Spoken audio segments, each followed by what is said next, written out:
Hello, and welcome back to the stream. It is Thursday evening. Tonight we're going to be playing some Grapple Dog and some Bits and Bops. I've already beaten both games, but I'm just going to go back and pick up all the bonus levels and clear away any objectives until I'm satisfied. I'm going to be talking about Scotiacon a whole bunch throughout the stream because holy cow, so much happened. It was such a wild ride. But without further ado, let's jump into the game.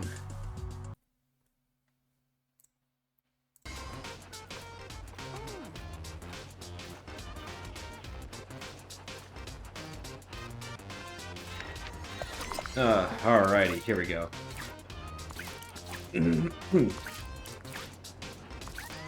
So one of the first objectives that I had for this Scotiacon was get back into shape, get some stamina back so that I can do all that I wanted to and make it to the end for the Dead Dog Dance. Well, we did get to the Dead Dog Dance Monday night at 9 o'clock, but it goes until 1, and I think I just went too incredibly hard while actually dancing because I was sweating like a pig. It was just, oh my god.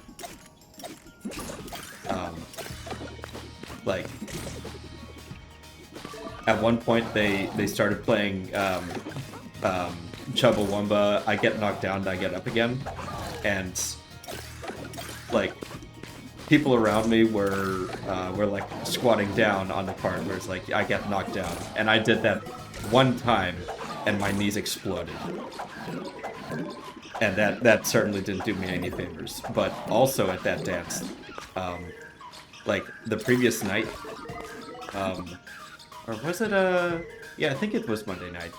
Monday night at dinner, they announced both the theme and the dates of next Scotiacon, and it's kaiju themed. So somebody showed up at the dance with a baby Godzilla.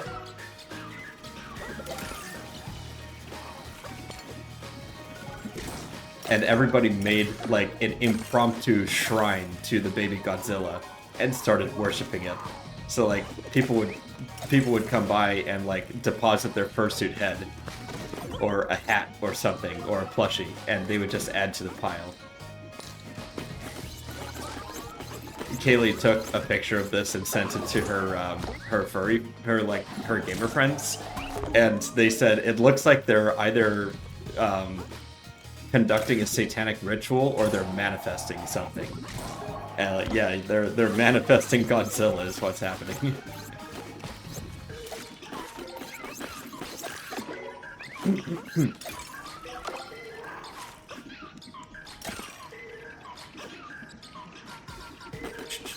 Here we go.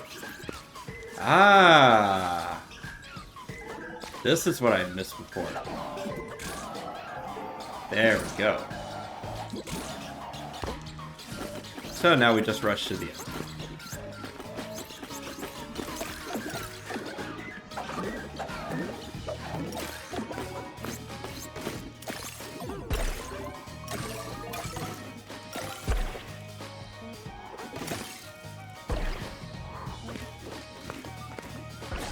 But I can't help going for the pineapples anyways. Wow! Almost died there.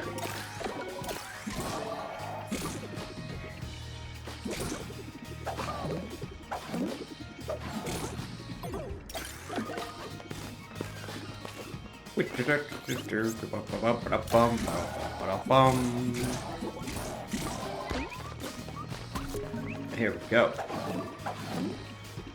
Gotta sneak down here.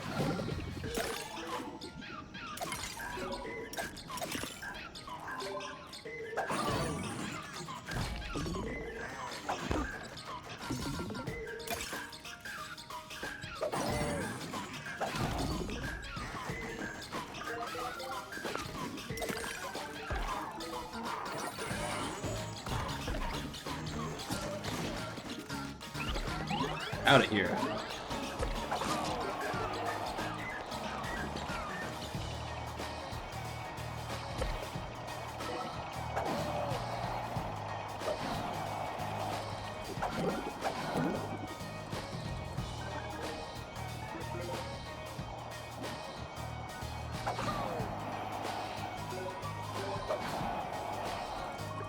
Have I mentioned how frickin' fun this game is? Holy shit, you guys do not know what you're missing if you're not playing this.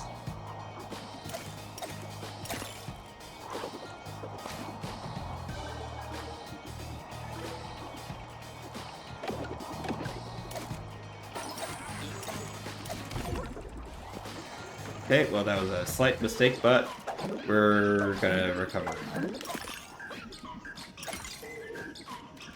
There we go.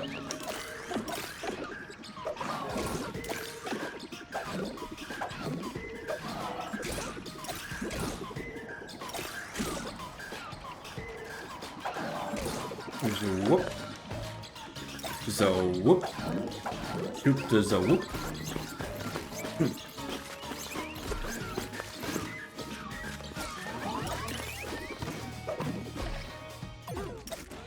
Uh-oh.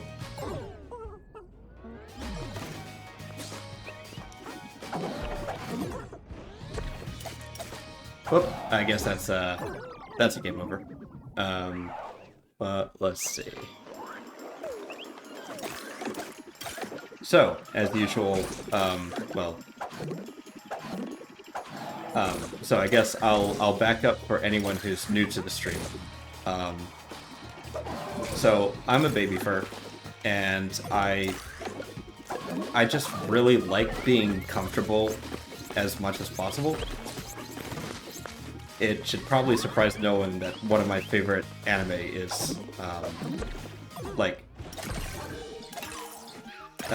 the time I got reincarnated as a slime, because that anime is like, it's all about, it's basically an isekai about like someone dies, gets reincarnated as a slime, and realizes that this fantasy world that he's woken up in kind of sucks, and he sees no reason why people can't just like make friends and live in harmony and put aside their differences and work on the economy, make it really prosperous, and then everyone gets to live in comfort.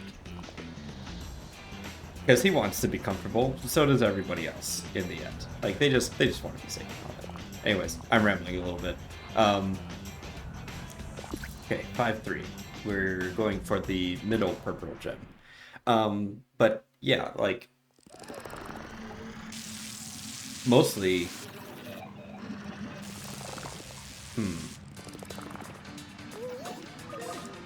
I've got to organize my thoughts a little bit before I just, like, start in on a rant, because I don't even know, like, what I'm trying to lead into. It's just kind of a prelude to talking about, like, why I set up these parties, right? Because there's a kind of, like, comfy, safe vibe at a, like, a Babyfoot or ABDL play date or party that, you know, it exists in theory. There are certain, like, safe for work Littles events in the United Kingdom. But none of them have really been exactly the right vibe for me. And it's nothing against them. It's nothing against the event or, like, the attendees. It's just, you know, something about it just doesn't sit exactly right with me. Either that, or I just want a lot of control over my space, which, you know, I think everyone can relate to that now and then. So, on that basis, like, most of the cool friends that I've hung out with, like, they're kind of, like, in their own established cliques already. And so it's a bit hard to get a brand new idea to, like, to emerge. Long story short, hey Rufus, how's it going? Yeah, that's basically what I'm getting at. So Scotiacon was really incredible. I spent basically like 70% of it either changing somebody's diapers or setting up for like more room parties and organizing stuff. Who am I talking at? I'm talking at you, dear viewers. I'm talking at chat, as every good streamer ought to be. And when there are no chatters, I have to pretend that there's somebody here. Otherwise, it'll just be dead. Still an art that I have to like get used to. So for the time being, I'm just like summarizing all of the crazy shit that happened at Scotiacon, because it's also an opportunity for me to like unpack like a bunch of feelings and a bunch of thoughts like from it, right? Like, why am I doing this in the first place? Why am I so motivated to like set up like the pamp change parties when deep down I'm a little like I want to be the one being taken care of? Well, it's more or less because no one else is doing it. Wizard people, dear reader. No, when I said it, I was thinking of Marcel Voss, or no, it's not Marcel Voss. It's one of the Factorio guys goes, "Hello, dear viewer," and he starts like explaining a concept for a Factorio-based design or something. Anyways, right. So like, the most hideous kid in the world has the ball? What the fuck are you talking about?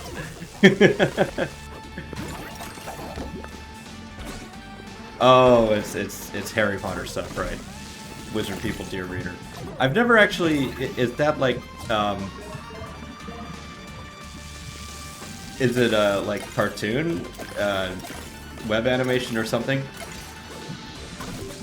Because you introduced me to Scooter Tricks, fucking My Little Pony Gen 1 parodies, and that shit, like, I watch it almost every day.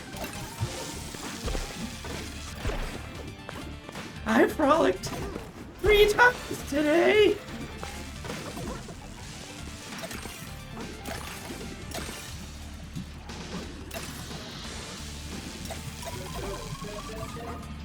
Megan. What? Okay, that's pretty funny. I might have to recruit Kaylee to watch that one of these nights. Also, I'm increasingly paranoid that I might have missed the purple gem again.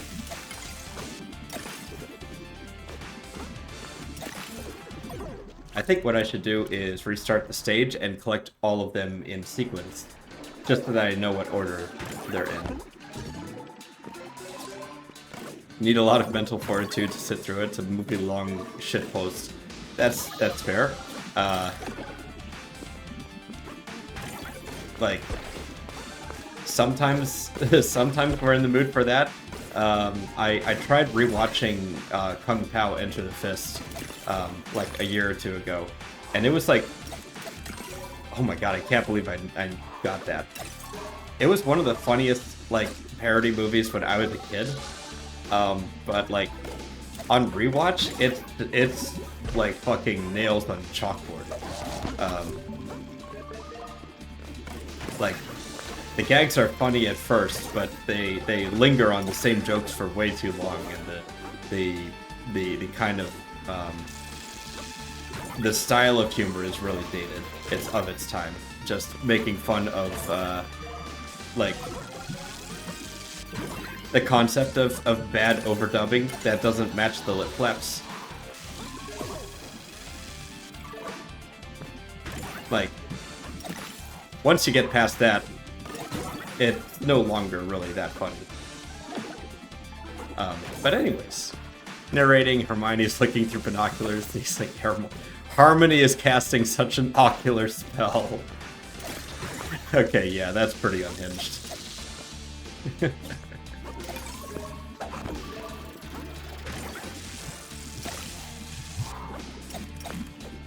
Wow, no.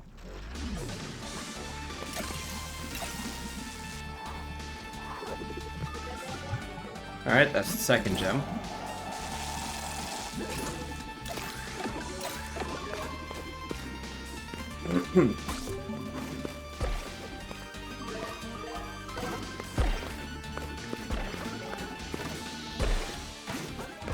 Yeah, that's pretty great. I'd say I'm sold.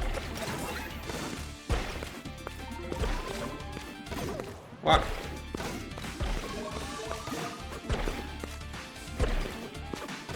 Oh no! I gotta get out of here. Ah.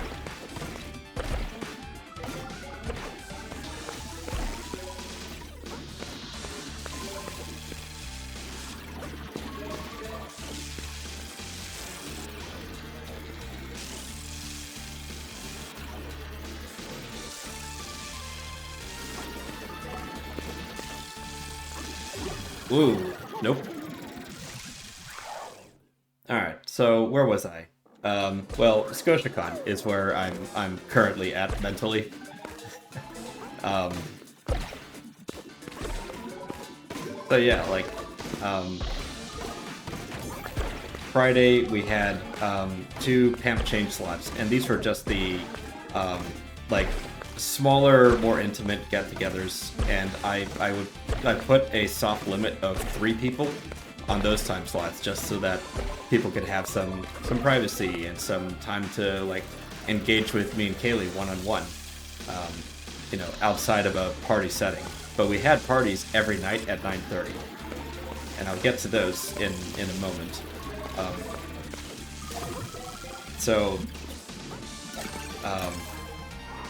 Like, it was really nice.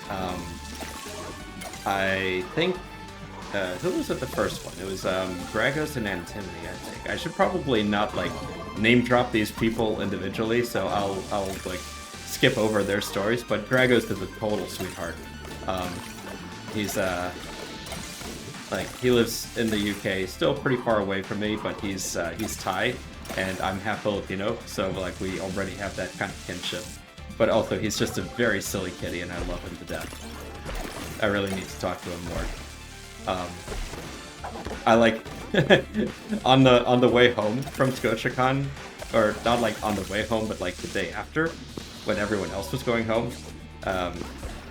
I said that I was going to the Asian grocery and like picking up some fish sauce, and I posted a picture of like fish sauce and ketchup mayonnaise and Shaoxing wine, because like I've been using rice vinegar in all of my fried rice, and it's fine, and I've missed the 3rd gem again, and I need to backtrack or find it. But I think I needed to upgrade to Shaoxing wine, or, you know, something a little bit more fancy.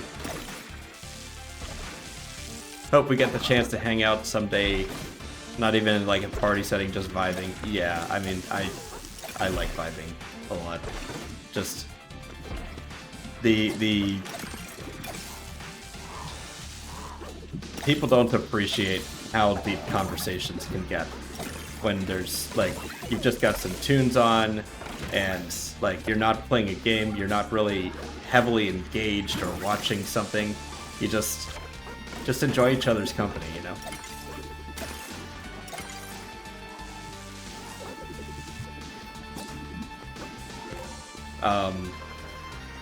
So, and that was kind of the hope here.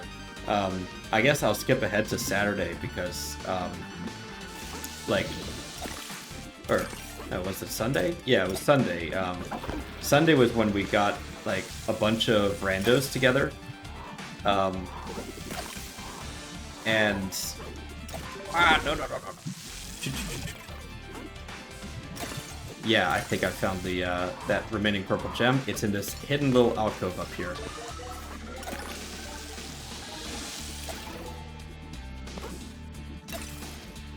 Zoop.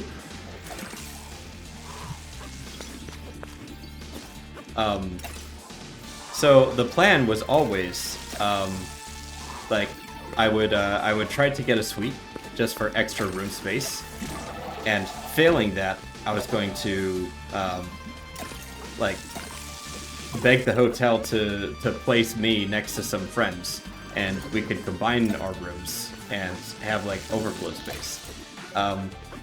And that did end up happening, but Scotiacon registration and the hotel both dropped the ball on it. I didn't actually get placed next to the friend that I wanted to. Instead, we were placed adjacent to a set of even lovelier friends that I didn't even know were coming. and like volunteered to let us use their space, which was absolutely sweet, and I'm very, very grateful to them. So the way that went down is we sent out the invite, or we sent out like the times for the party, and 23 people signaled interest. Now, these are tiny rooms. I decided ahead of time that we're only going to have like limit 8 to a room, and that's including the hosts. So, you know, realistically 6 people, right? So we sent out 13 invites, you know, 1 to compensate for any cancellations.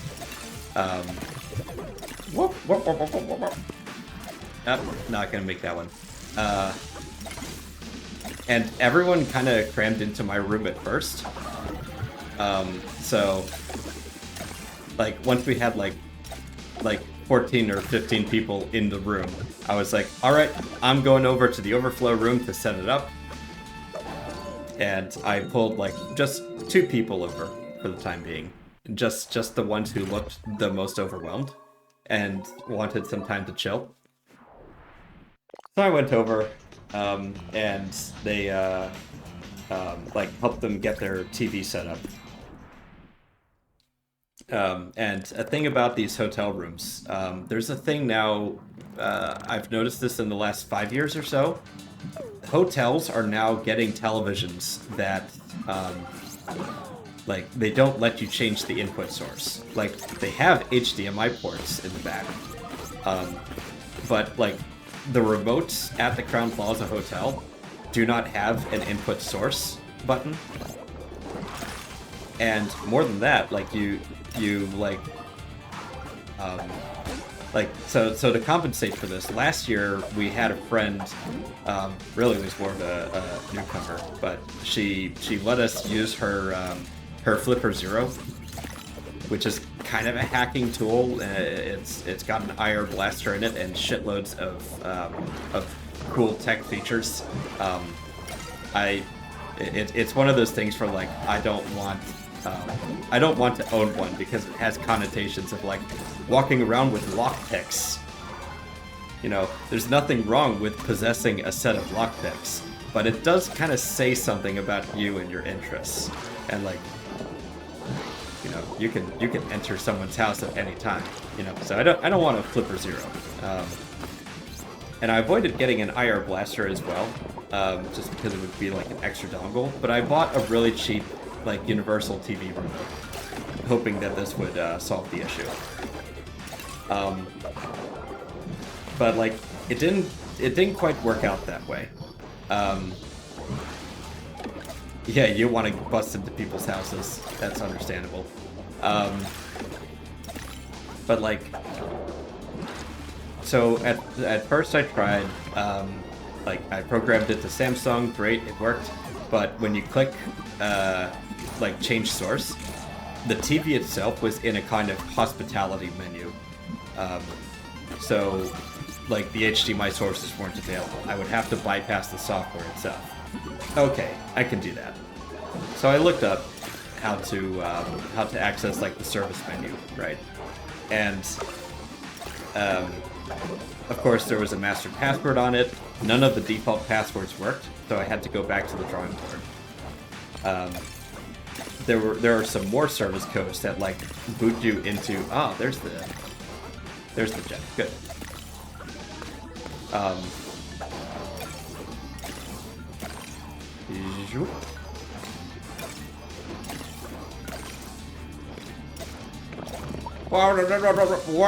Ah, almost saved it.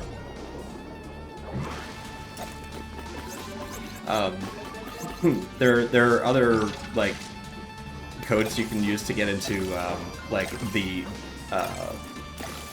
not quite factory reset, but like, the proper service menu. But even when I tried that, the TV still, like, it booted into a safe mode version of the hospitality screen, and then it went to the hospitality screen. So, long story short, I was not able to get the TV to change sources. So I was going to give up and get an IR blaster instead, because that would certainly do it.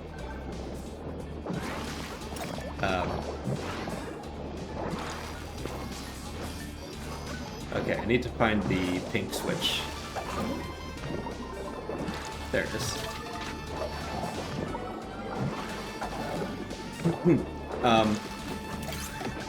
Anyways, this story is going on way too long. To cut a long story short, there was like a it was connected to terrestrial TV via a skybox, and all I had to do in the end was like take the HDMI cable going out of the skybox out, put my computer cable into that, and then press the sky button on the TV remote. And then it was like, oh, I see, there's a signal coming from the skybox. This is certainly not coming from your laptop. So, yeah. So I did that. Unfortunately, our co-host did not have a laptop or anything to plug into, so they just had to cast from their phone. Which also ended up working out for them because, like, the actual point of the story is they were able to play Fabulous Beasts all night like they wanted. And if you don't know, Fabulous Beasts is a Chinese baby show. Very fun, very energetic, great animation, great music, great voice work. It's just, it's basically the perfect, like, baby show, as far as I'm concerned. Just very wacky. But last year, we showed them Fabulous Beasts, and they insisted on watching, like, all of Season 1 and Season 2 in one sitting. It took 2.5 hours, and I tried to get them to change the channel, like, multiple times, and they were like, no, we're having fun. So, like, Fabulous Beasts was basically banned at my party this year, and I made that expectation very clear.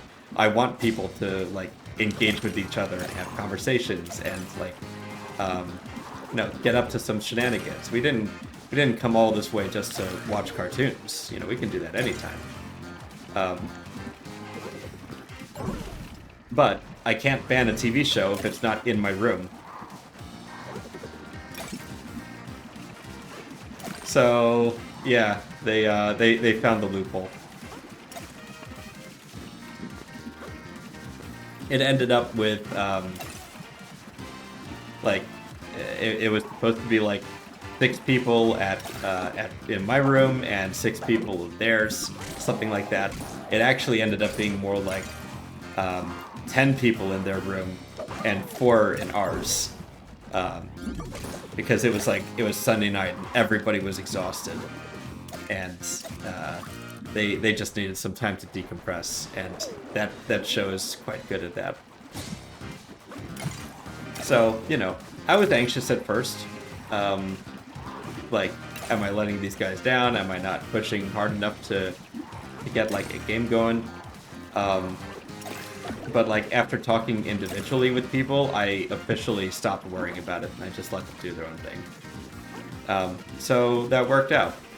There was one guy who had come to the Sunday party along with a group of 5, which was a little bit annoying that, like, 6 of them, like, you know, they reserved 6 slots, all at once. When I wanted to make it a little bit more fair because everybody was already, like, complaining about the lack of capacity and not getting an invite. Which, like, I literally can't do anything about that. I only have the one room. But I invited those 6 anyways, and it was nice because all of them turned out to be pretty okay. I won't say they were the coolest people in the world, but they were pretty okay, and none of them really had issues, except for the guy who actually brought all of them along, was kind of having a major anxiety attack over, like,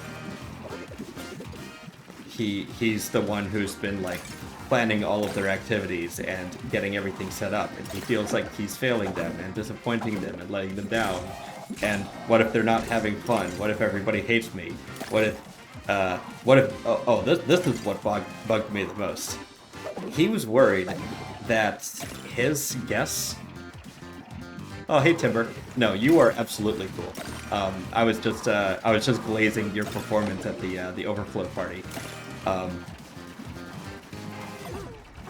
But I'm talking about Kiso, actually.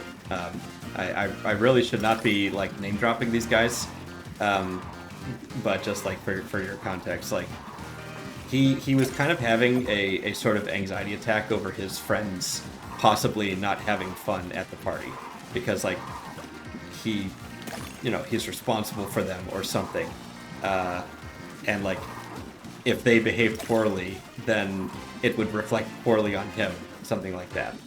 And I'm like, man, just chill. Everyone's having a good time. And like literally nobody overshared anything, like, that made me uncomfortable, or, like, really, there was not any poor behavior at the Sunday party. It was just, like, lovely from start to finish. Hey, Pocket Wolf. I am unpacking what happened at Scotiacon and playing Grapple Dog. I can get why they were like that, but still a shame. Yeah, I mean, it was really, like, I just wanted him to chill a little bit more. Like, I understand, like, we get stuck in our own heads and we get anxiety attacks and all of that. I was hoping that I wouldn't have to, like, manage somebody's feelings too much at one of these parties, because, like, I'm here to be, like, a good time, right? But I spent some one-on-one time with him to get him, like, a little bit more settled and feeling better about himself.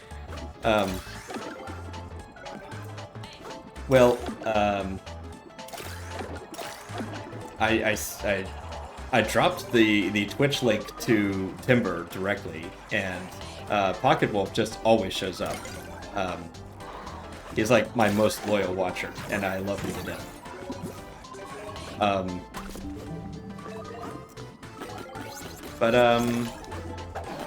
Yeah, like, what else? Oh, thank you for the follow, 2411. Which, I'm going for the first purple gem, which means it must be, like, somewhere towards the beginning. I shouldn't go too far. Big reason I don't like going to little parties is because of that. Can you elaborate? I've lost the context.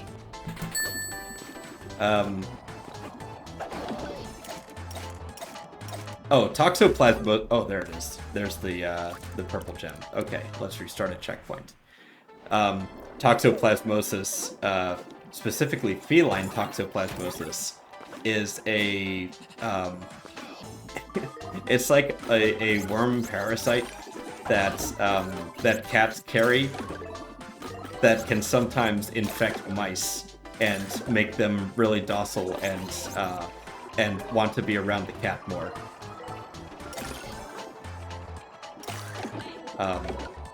So I like to joke that when there's a furry who's, like, a prey animal, who, like, likes me too much, it's because they've got toxoplasmosis.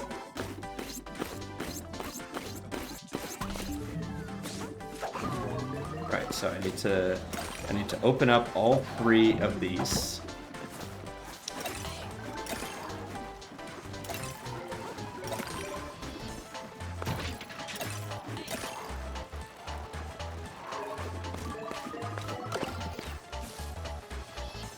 I feel like if I'd go, I'd kind of kill the mood because I'd be way too shy to interact for much.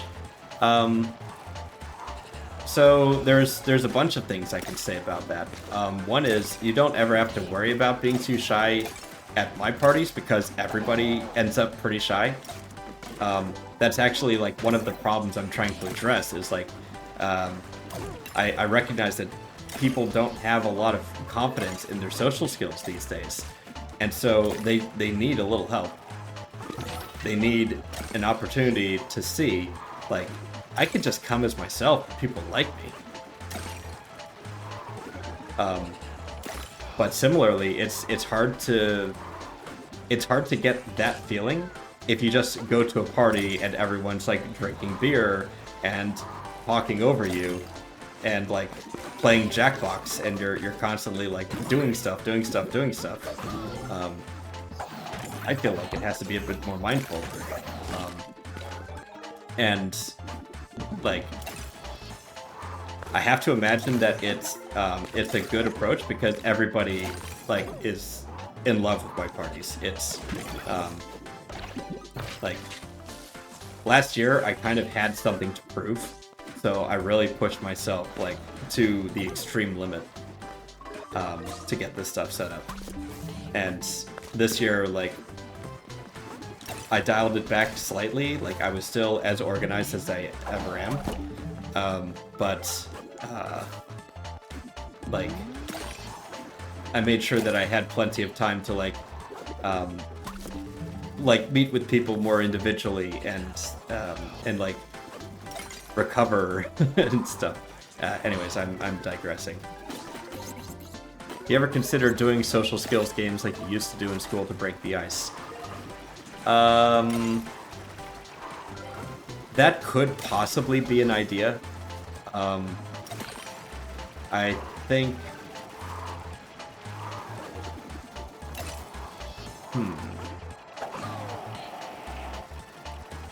How to put it? Like, I guess when I was talking about that just now, I mean more in the sense that, like, people think that they're not good enough as they are. And like, it's not really my place or my intention to like help people develop those social skills. I just want to create the conditions where the social skills can be developed, I think. Because ultimately what I'm here for is a good time. I'm not trying to be someone's coach or mentor.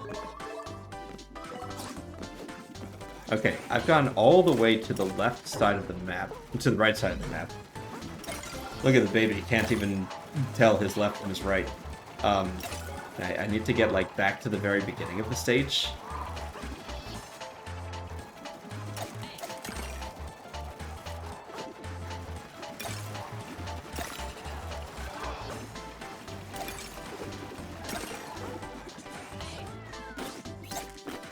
Alright, let's go this way. Alright, what else can I talk about?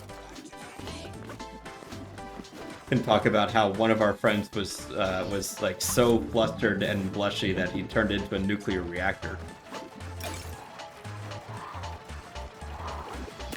The Saturday party, like I had intended at first to open it up to random people, but I decided that I had to have one that's just like all of the friends that we know. We're all together at Scotiacon. We need to just have some time to chill and catch up with each other, right?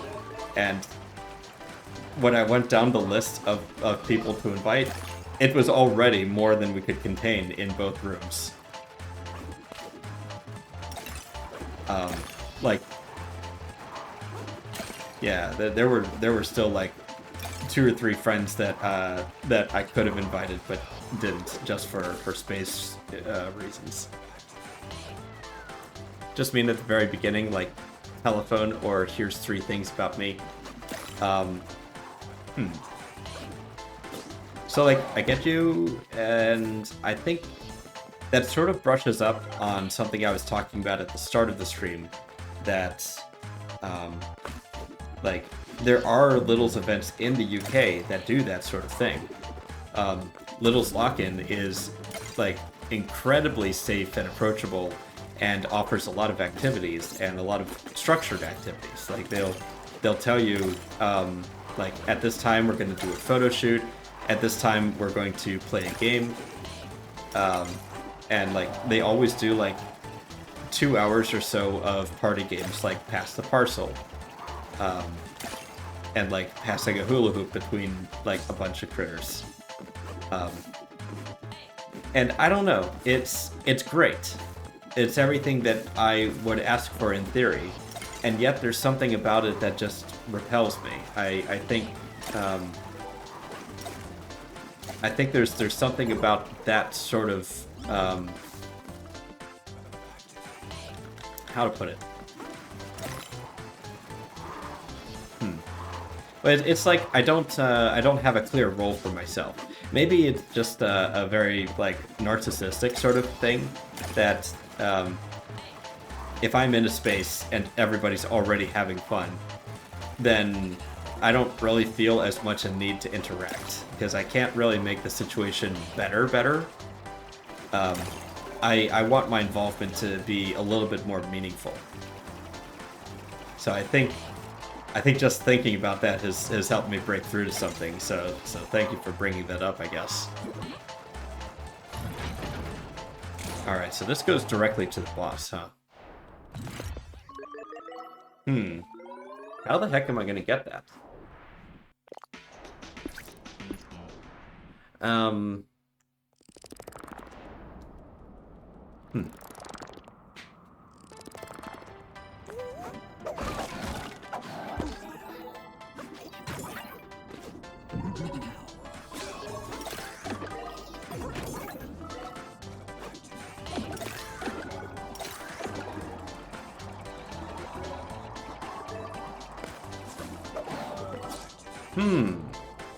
Maybe there's a way to hit these switches early.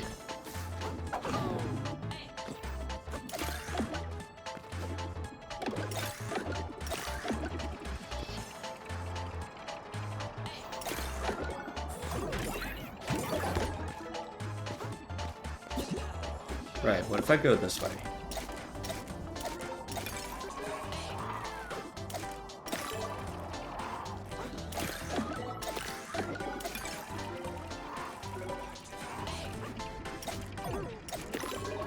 Whoop.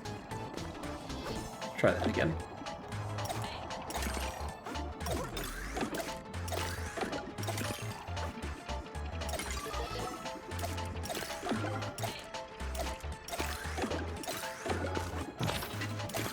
All right, there's the hidden purple switch.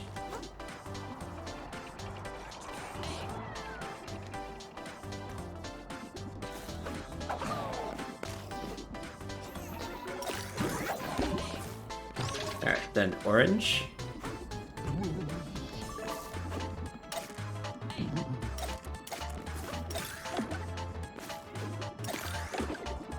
And then purple.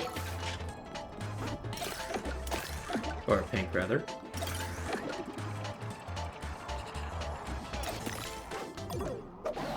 What?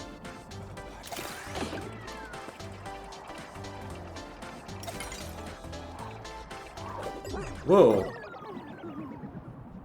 Oh, that's embarrassing. Just swung directly into it.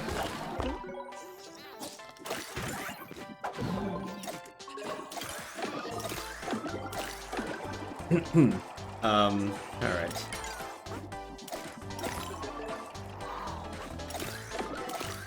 What else? I could talk about how I am now in contact with a very lovely hypnotist. Which, like, we talked a whole bunch during the con, and they really like Kaylee's and my energy, so we've kind of made plans to have more play dates. We still need, like, at least 2 weeks to recover and get back into our rhythm, but, like, she's they're quite motivated to come down to Glasgow more often, and we like offered up our guest room to be like base of operations, or you know, if they just want to like come hang out and all that. Pocket, I want coffee. Yeah, for real. And in the process of talking to them, I ended up meeting one of their friends and learned a lot of interesting, like, personal details that obviously I'm not going to get into. But it was nice to, like, once again, hear somebody's troubles and be able to give a little bit of perspective into it. I've moved away from being everybody's therapy friend, but it's still an impulse I can't help sometimes. Other things about the con, I like just to say this briefly, but there ended up being, I want to say, 8 like one-on-one pamp change slot times, where I brought people back to the room and helped them get like freshened up. And over the course of the con, I ended up changing 15 people, a total of 19 times. Hey, Pocket Wolf. So my record last year was 26. Wow. And as I said, I don't really have, I'm not trying to prove something this year, so I just kind of went at the pace that was comfortable to me, and it worked out to 19, I guess. But I just really love it. I love the moment when it's time for them to like lay back and relax and just let me take care of everything, because you can just tell that at all other times they're just a bundle of autistic nerves. They're trying to keep on top of everything. They're always looking for signals. Is it safe to say this? Is this the right time for this? Is it, you know, always questioning. But when it's time, you go in the baby zone and you let me take care of everything. And just the relief that the relief that they feel is palpable. Especially when they realize they don't even need to like ask me directly for a change. They can, like, they show up to the room and it's tacitly acknowledged that this is now an agenda item for me.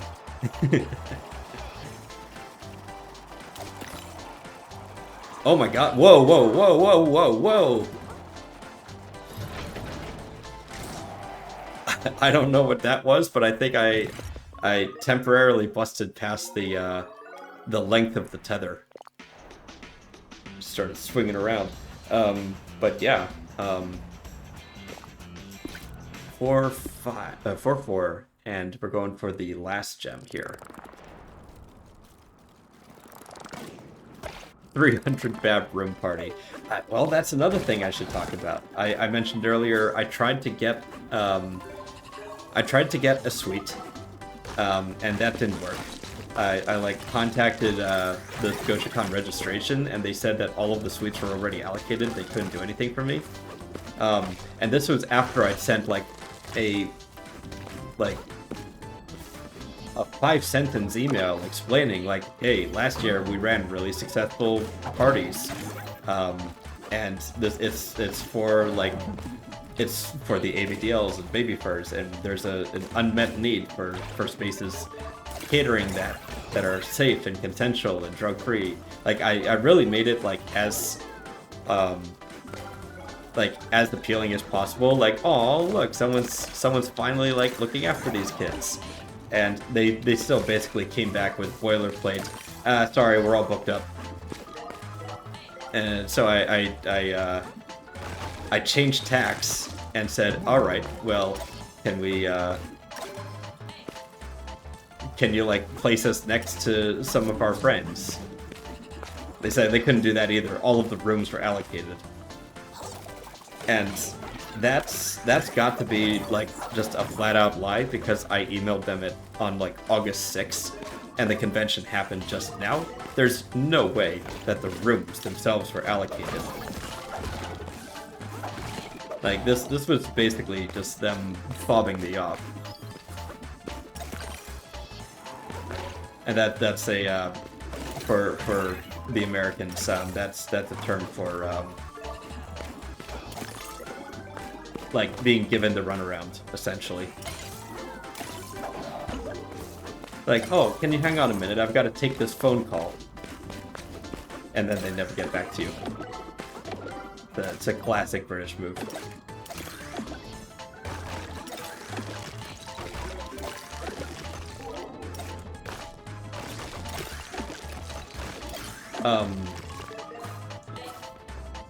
But yeah, it all worked out because we ended up next to timber anyways, and it was absolutely lovely.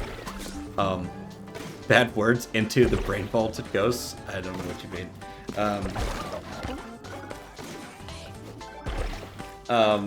But like next con, yeah, we're going to try to organize a room block. I'm hopeful that if I talk to like Jinx or something, then maybe I can I don't know, maybe we can get something together and apply some pressure on con welfare. But like the hotel has already shown that they don't really give two shits about us. Like we've been asking them for like a useful like diaper disposal like solution, whether that's like staff taking them away or showing us where the bins are. But what we ended up getting is on every other floor there's this like little like, almost 15-liter bio waste disposal bin that it has like a rolling compartment, right? So you can, in theory, put one used diaper in it and roll it, and it will go into the compartment. But this thing, like the chute itself, is so tiny. It can't even take one. If it's been thoroughly used. And they also want us to bag it up in like black and yellow tiger stripe bags, which are like, you're supposed to put like 6 in there.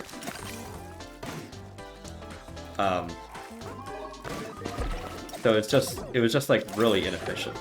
And we had a friend who like she didn't have any disposal options at her convention, so she had to like carry them in her bag and come over to the main hotel, and like she's climbing up multiple flights of stairs trying to find a bin that she can dispose in, and they're all full, they're all full, they're all full, they're all full. Like, holy shit. Most businesses wouldn't do that, at least not here. I mean, but this is a hotel. Hospitality is their business, and like keeping their clients clean and safe and comfortable is their business. And this has been an issue for several years. And it's still completely insufficient. Like, we want to work with them as much as possible, but they're making it kind of impossible to. One of the days I wanted to get rid of 2 of our bags. So like I bagged them up, I phoned hotel reception, and I asked them like, I'm at room X. If I go out the fire exit, down the stairs, and out the back, where would the bins be located? And they told me, oh, just leave it outside your room, someone will come pick it up. So I said, okay, thanks, and I proceeded to ignore their advice. And then I went out and I found the garbage hopper myself.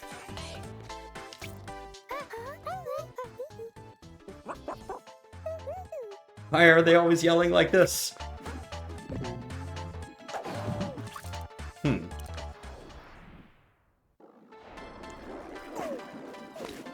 Even hotels in the States seem to be hesitant when it comes to accommodations, from what I've seen. yeah, understandable. But like, in my eyes, the solution would just be like, let us know where the bins are. Like, I don't need like special like bio waste disposal containers. It's just that like someone on ConOps like asked them, how do you want us to deal with this? And this was the solution that they came up with. And what I've heard is that they now have a contract with a bio waste disposal company. And that's why we're now being required to use those.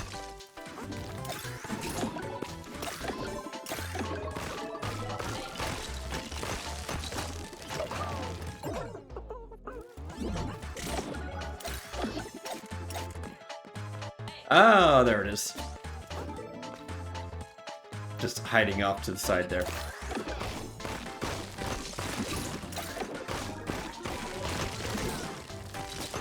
Boing. Oh, man. All right.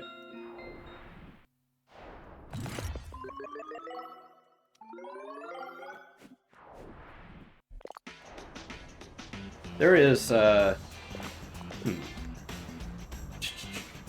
think there's 7 more gems to get.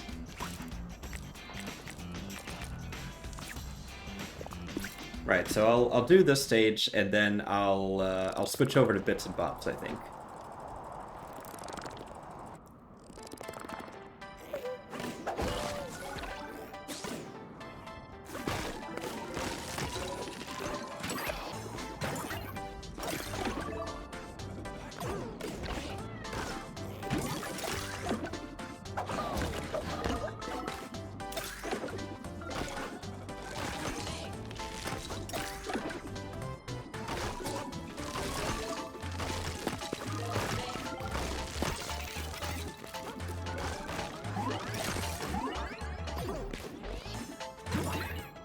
Of course, if it isn't obvious by now, I did not really have much time at all to enjoy any of the con events because I was too busy like running my own. But I was able to make Masan and Dusty's songs from the saloon. Masan was playing a mandolin and an acoustic guitar. It was quite lovely. He's apparently made he's written a song called Silt Song because he's an otter. And it's about how he loves to play in the river. It was really, really nice. I need to look him up on Bandcamp and listen to that again. There was a guy, and I will not mention his name, but there is a guy who, like, he showed up for one of the Pamper Change slots and by himself, and everything was ordinary and fine until he opened his mouth, and he spent the next 10 minutes showing us a slideshow of him, like, in the inflatables room. And something about the way he spoke, it was very direct. And, man, I'm like too tired and distracted to like properly do the voice anymore. But it was, oh my god, I've missed that canon 3 times now.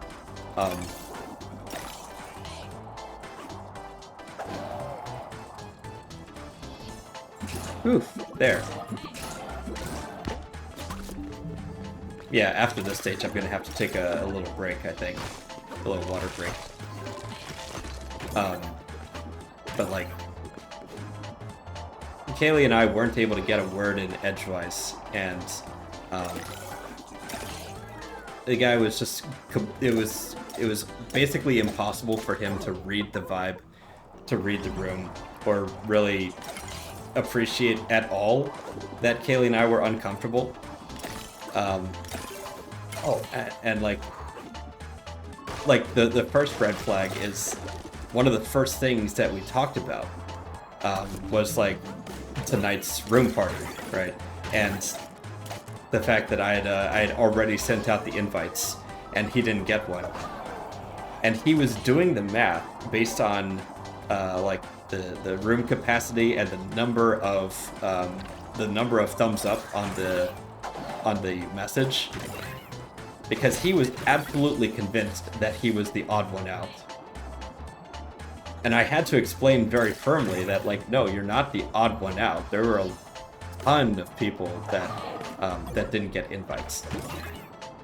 And he still kept, like, doing the math and said, like, oh, then I guess it's just 3 people who weren't invited then. So I just kind of gave up after that. If this guy wants to feel, like lonely and isolated, that's his business.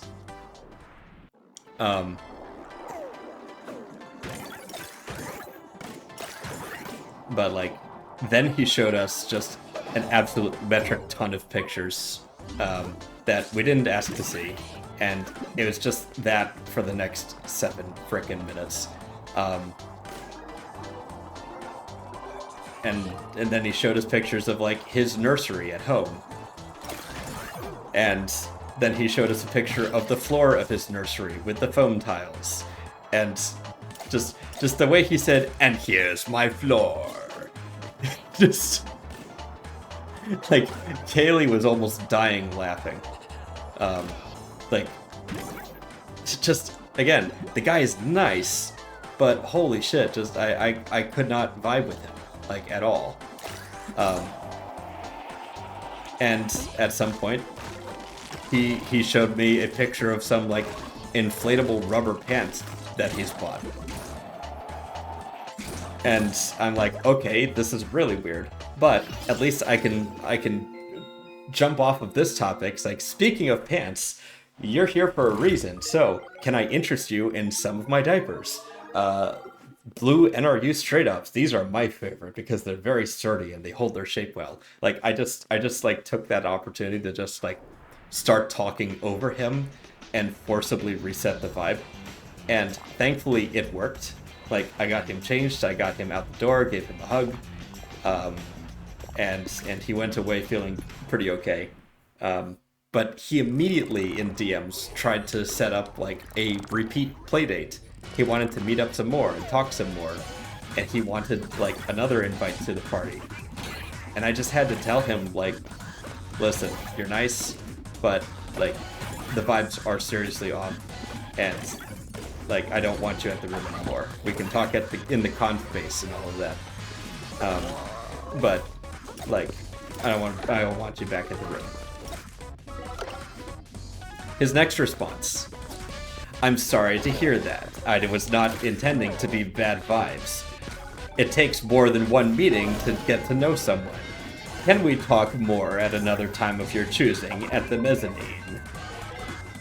And I just ignored him after that, because like, if you tell me that like the problem isn't him, the problem is my judge of character, that's essentially what he's saying there, right? Like, my judge of character is why he's not invited. That's gaslighting. That is actually 100% gaslighting.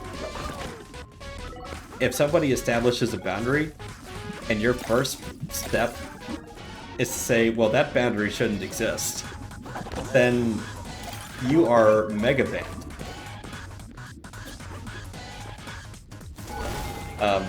And there are other things that I heard about this guy. Like, after I started complaining about this, I know someone who knows of him.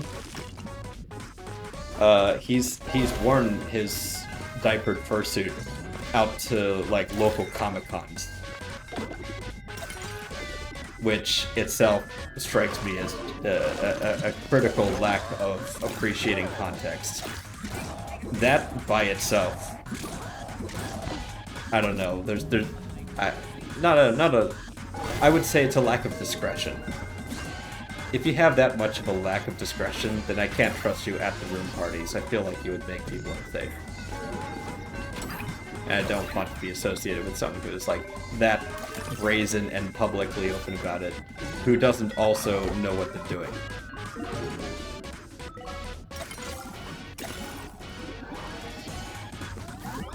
Which gem is it? It's the middle one. Okay.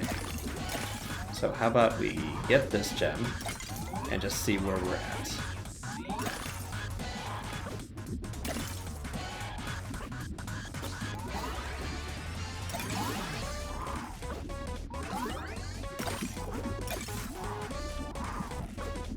Oop.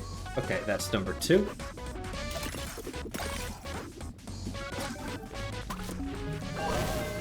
So we've got to find a new purple gem in this section.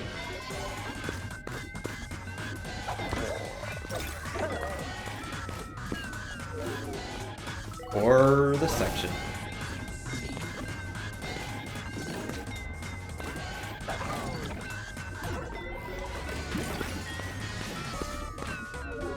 Ah.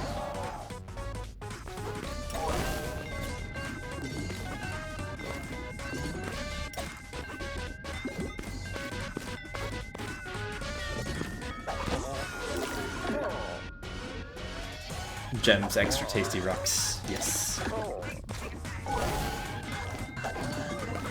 Alright, be on the lookout for a hidden area.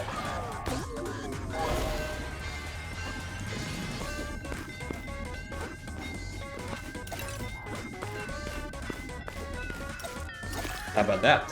Yeah, let's go.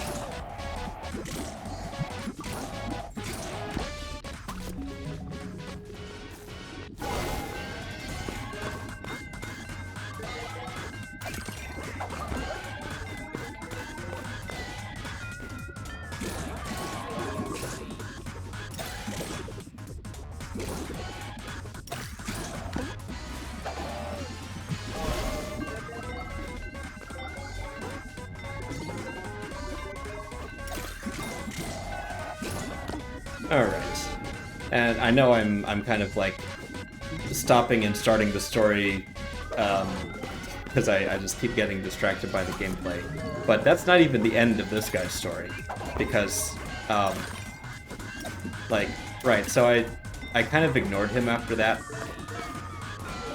And I didn't really give him a satisfying conclusion, I guess. Because he came to the next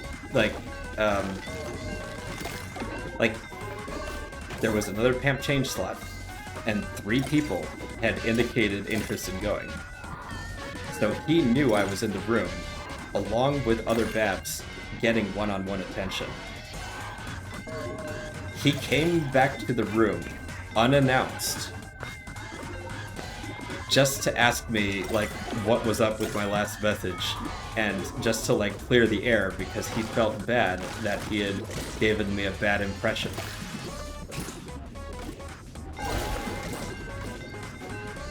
So I had to interrupt what I was doing and leave a Bab on the floor, like on the bed, like where I had just finished changing them. Step outside, close the door, and have a very brief conversation with this guy about how there's nothing wrong with him. It's just like when he talks, I feel like I can't get a word in edgewise, and I just don't feel like I can have the same kind of energy around him. And sometimes that happens. Not everyone's going to get along with each other. And I'm sure you're nice and all that. And he sort of told me how he feels like he's on an island, and very few people interact with him or will be his friend. And no figure, dude. But again, it's not my problem. But he was at least happy that I wasn't, like, mad at him or anything. Although, truthfully, I should have been. So, like, we hugged, and he left again, and I got back to my business. And holy shit, I needed some downtime after that. Which one am I getting? The last one. Okay.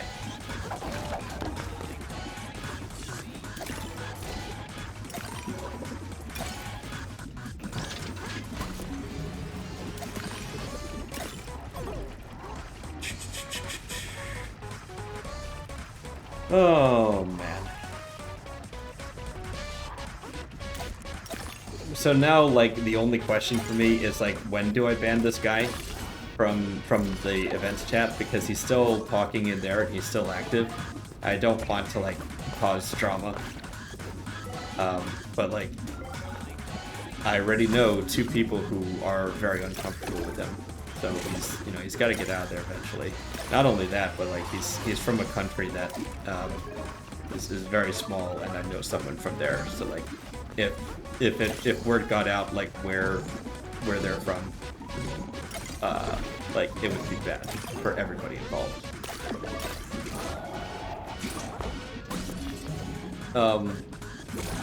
So that's all there is to say about that guy, I would say.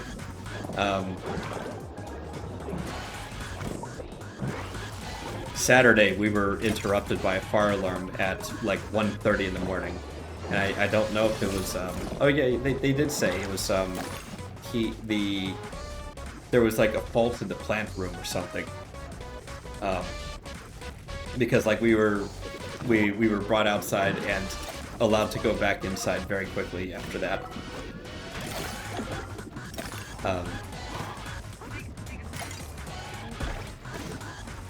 And somebody said, "Is the plant okay?" And that was pretty funny.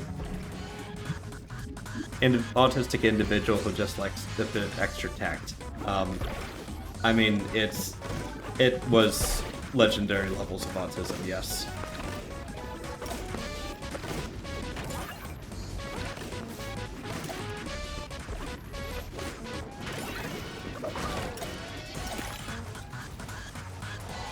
But, you know,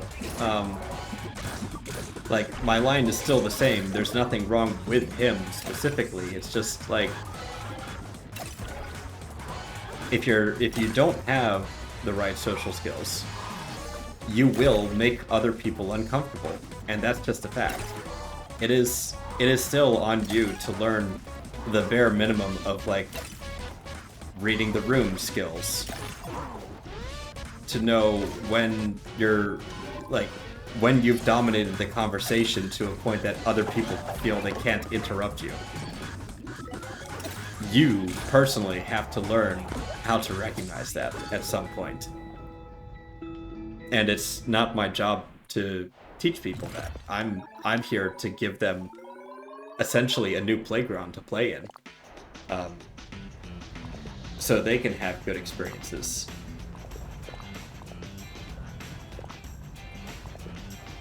And I can be there at the same time and have good experiences with them.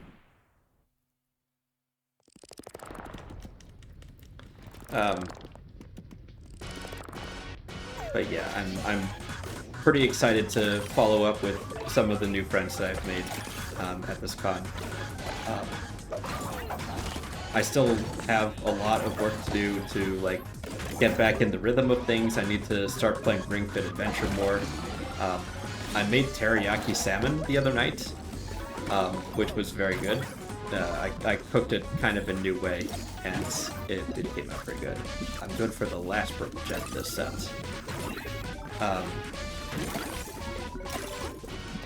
And Kaylee has gotten obsessed with a tabletop RPG called Slug Blaster, which I won't talk too much about, but essentially it's like the setting is you're teenagers and it's like a skate movie.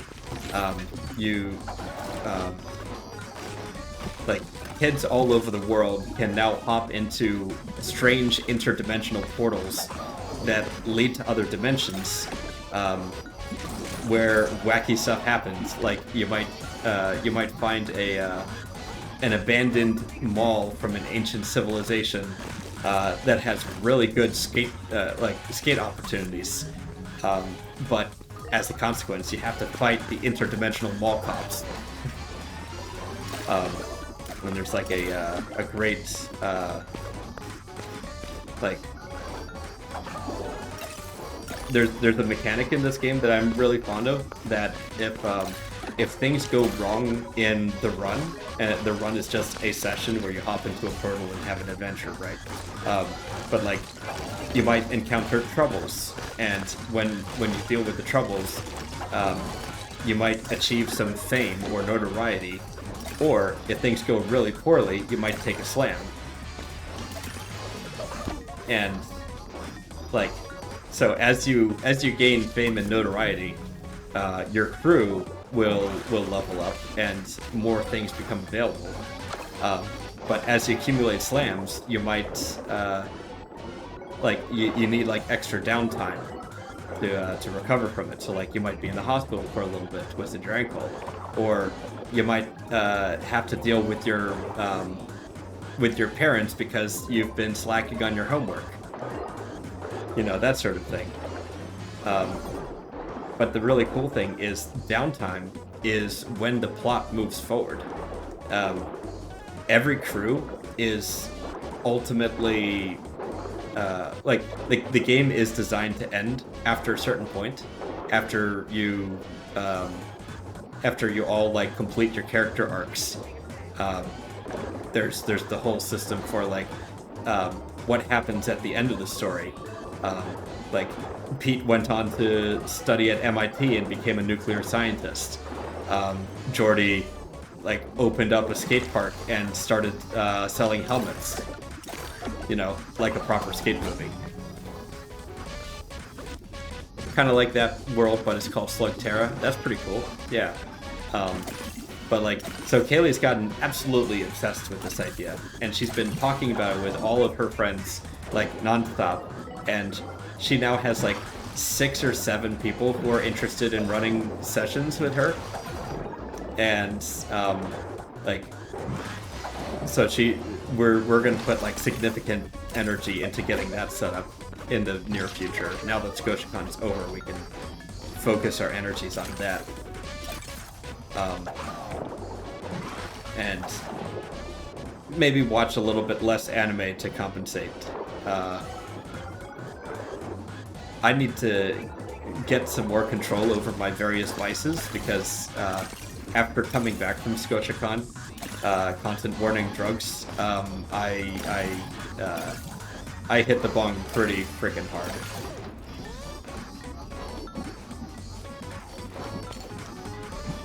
I actually ground so much weed that like there was some left over for like today even, and or no, there was some left over for yesterday. So like I'm not high today, but it was yesterday. I have not had a proper night's sleep since coming back from Scotiacon, or really since leaving for Scotiacon. So like right after I get off the stream, I'm going to like crash really hard and just go to bed early, I think. Okay, so I have to restart the stage to get this last gem. That's pretty annoying.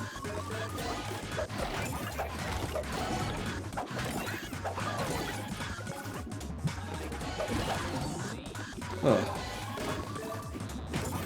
But yeah, it was a pretty successful con, all things considered. Lots and lots of people had fun. I learned a lot more things about how to properly organize.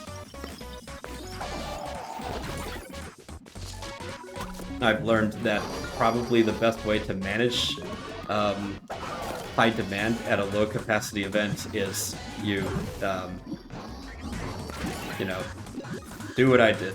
You announced it and you ask people to like find some way to signal interest. I used Telegram message reacts, and then I just handpicked all of the attendees after that. I was not shy about the fact that I'm handpicking people. The excuse that I used was I want to make sure that I have people together who I know / suspect will vibe with each other. So I think that that's also a bit of an art that's been lost as people have gotten more introverted and in their own head. They've forgotten that, yeah, you can just have people over like however you want. Like I don't actually have any obligation to the community to like make a lottery system or a raffle system to make absolutely sure everyone has a fair and equal chance of coming to a party. Like, no, if I've got information, I'm going to use it to make like the best party ever. Because again, I'm only one guy. One of the reasons that the 6-person group wanting to come to one of those parties, one of the reasons that annoyed me so much is if you've got 6 people there, why don't you make your own party? Surely one of you has a room, if not in the main hotel, then maybe the Premier Inn, or the Marriott, or wherever else you're staying. Like, organize something yourself. There were a pile of people who were, like really horny posting with each other. Really, really hot fantasies, right? And I kept saying, there's a bunch of you, why don't you make the NSFW chat room, or the NSFW event? Maybe I'll come along. And still, like, nobody had the courage, the moxie, or whatever to actually set it up. And that's kind of been my problem writ large with this community, is a lot of people want a lot of things. You know, we're babies, we want everything to be just right. But nobody's actually putting in the work to set it up. So, if I'm setting it up, I'm doing it my way, sorry. But so far, the only people who have complained have been the ones who have not gotten a successful invite. Everyone who's been to my parties is doing nothing but singing my praises. It just makes me feel really happy. I appreciate all of them too. It's just such a lovely thing. Right, there's... Maybe the problem is it's starting back here. I need to find the red switch in this area. Right. Okay, yeah. Even before I leave this area, I have to find a red switch.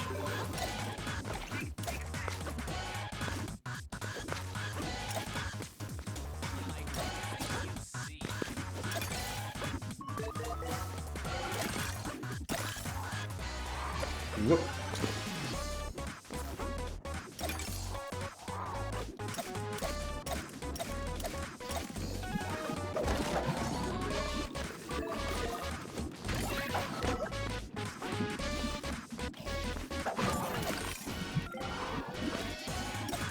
Okay, so nothing up there.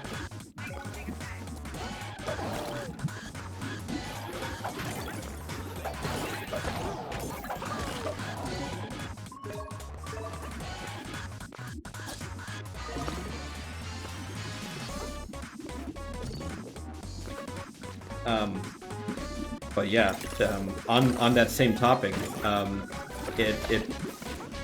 I was hoping to inspire people to set more things like this up, and I know it's just words, but there have been several now talking about getting suites or trying to set up a room block. So that's exactly what I'm hoping would have happened. Just to show them what's possible in the first instance.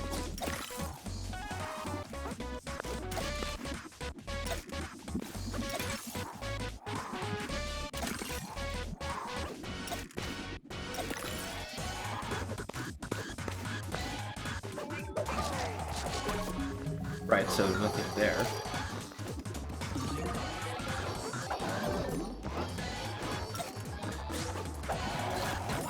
Nothing there.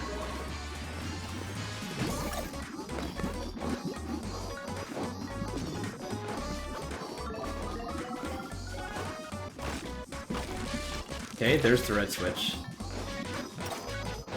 I don't know why I didn't notice that earlier. Have I really just not gone back to investigate this? No, there's that.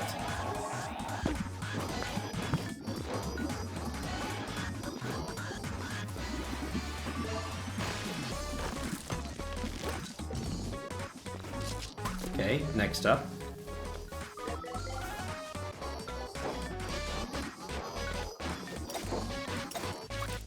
No, I feel like I've missed something already.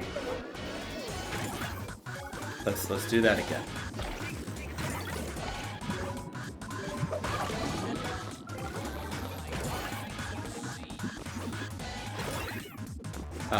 But given the response by hotel registration, I am not very sanguine on our chances of A, getting a suite, or B, getting a room block.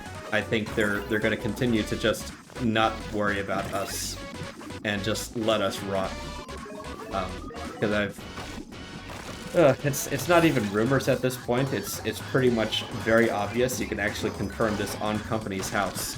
The guy who runs Scotiacon owns an inflatables company that has all of the inflatables that are used at the con. So, like, the con is essentially just an excuse for this one guy to, like, play with his inflatables and be the main character. And those guys are not terribly fond of Baby Purse. I've heard from some going to his event that they were very poorly received. And, like, just on the basis of wearing weird clothes. You know what I mean?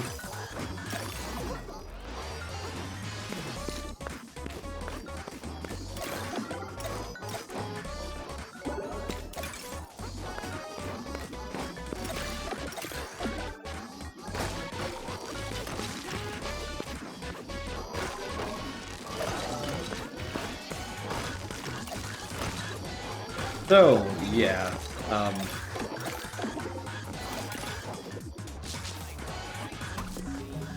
hope I didn't miss anything there.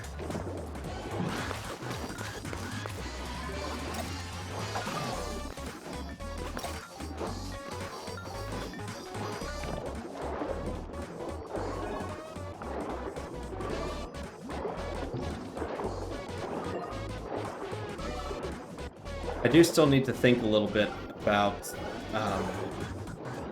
what I'm going to do next year with regards to like why I'm doing it.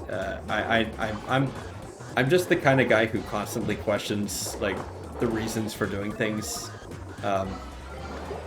because if I can find something to quit, then I can get a lot more energy back. Like all the times I've considered quitting the stream. But then I keep thinking about like all the good that it's doing me in terms of like giving me structure and all of that, and a chance to like practice using my voice. So it's quite nice. I think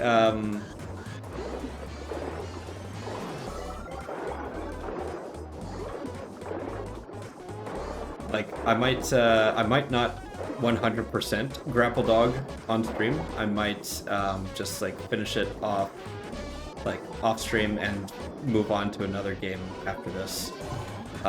So like Thursday, I'm thinking of picking up Rhythm Doctor. And Kaylee has made me promise to say when I'm doing that. So we'll see.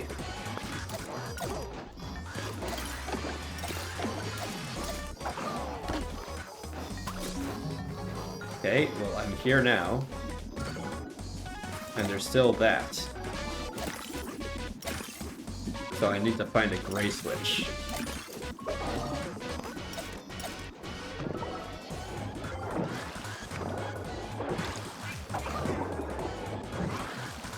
Ah. And again, the answer was right in front of me.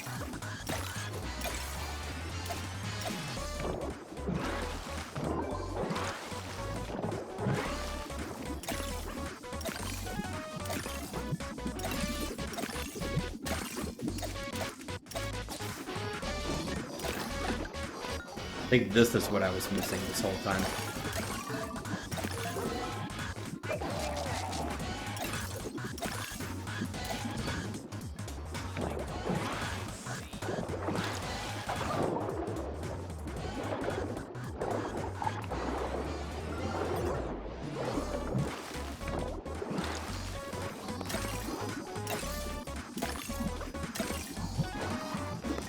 Wow.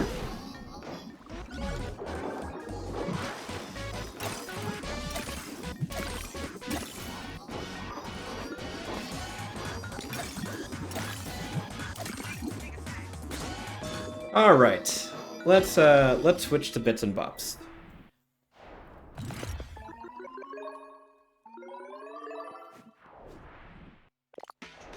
How many are left in the Ember Isles? I think that's it for this area. Yeah, there's like 3 more to collect back there. So I guess I can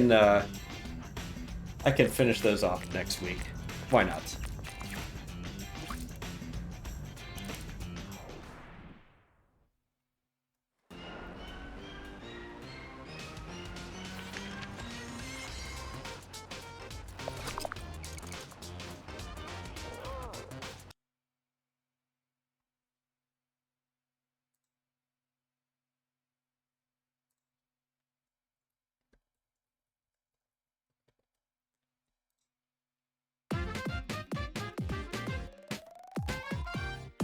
Oh, all right. Let's have some fun.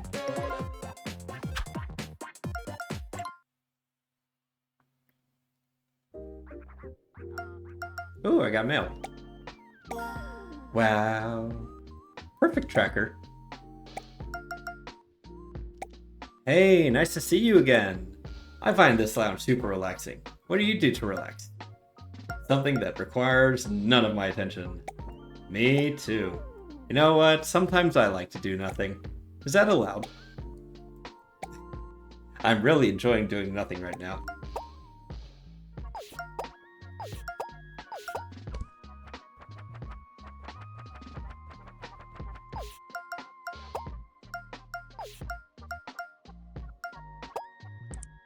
Alright, where's the perfect tracker? Perfect tracker! Ah, so this will probably tell me, like when I've lost the perfect. Okay. So I've got amazings on everything. Let's do the Sky mixtape. And, well, actually, how about we just go in order? I haven't done the Ant Guys in a little while.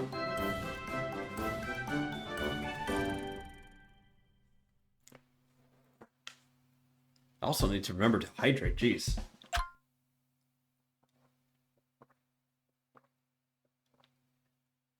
I have a pretty bad tendency of just like, once I start streaming, I'm at 100% energy at like from start to finish. Which can only work because I tend to do like shorter streams.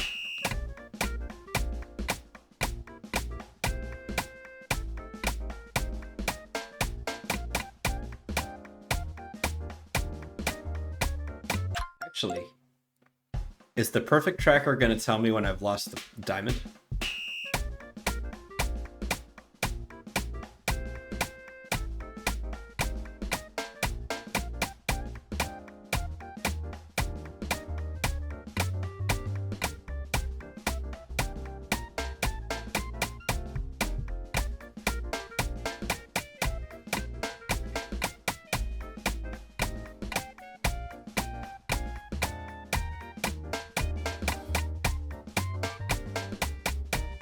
Alright, I've definitely lost the diamond by now.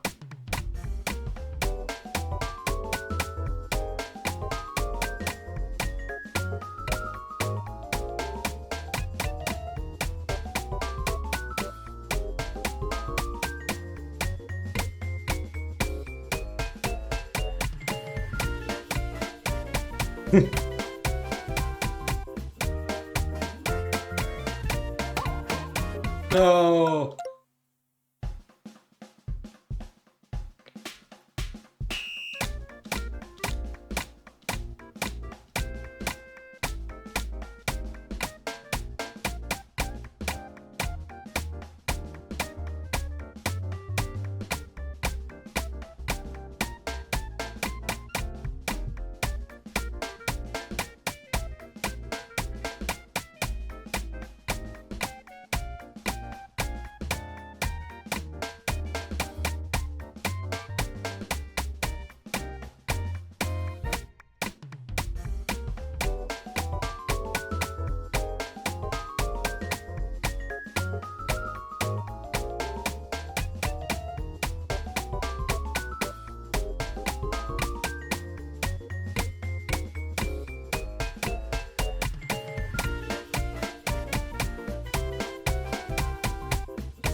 There's something about that transition that that messes with me.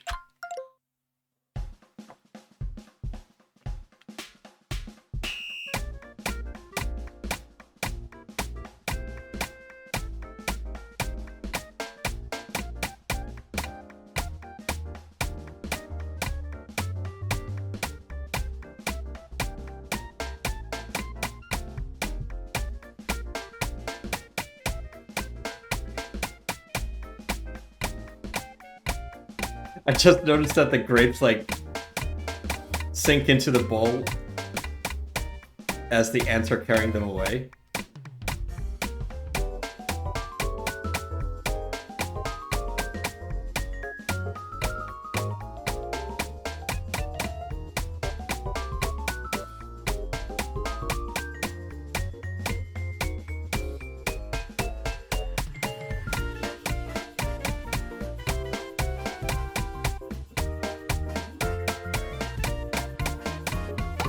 No, Jesus. All right, I think it's like 3 and then 3, just like that. But I'll get it next time.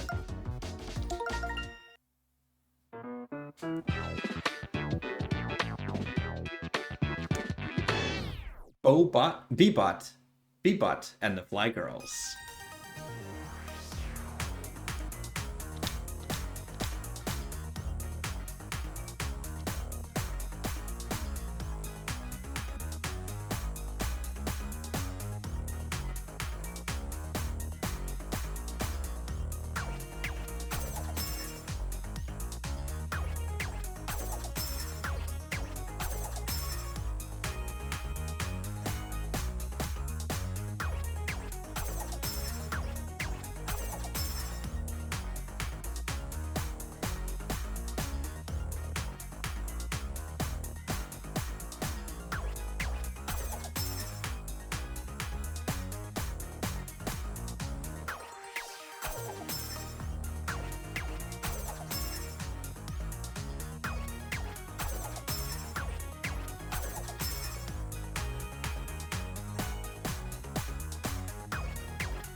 Nice.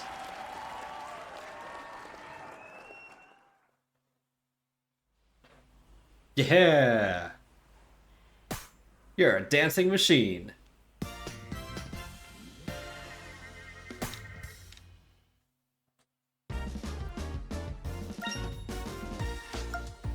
Wormy guys. Wormy guys. Wormy guys.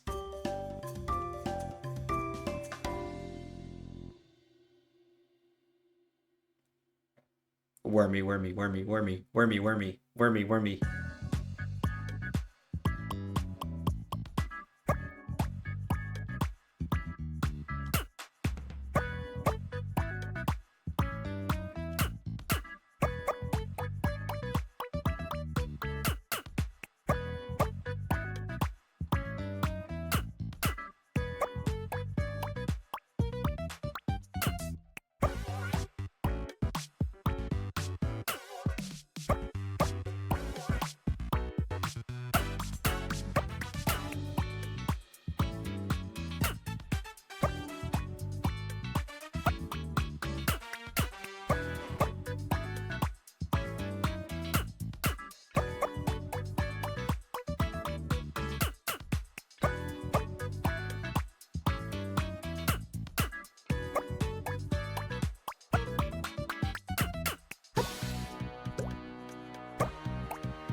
So funky.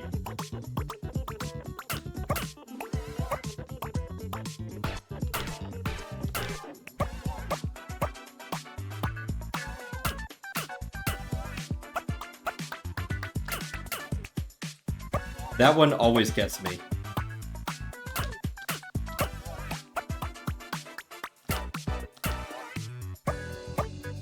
Okay, I think I'm good.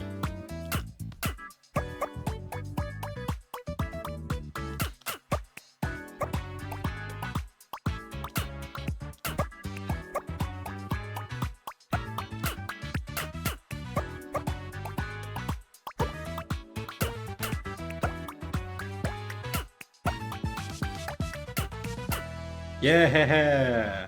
Let's go! King.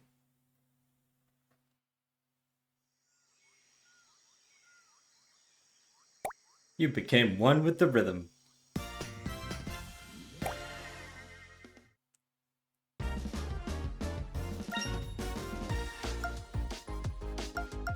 Alright, Sky Mixtape.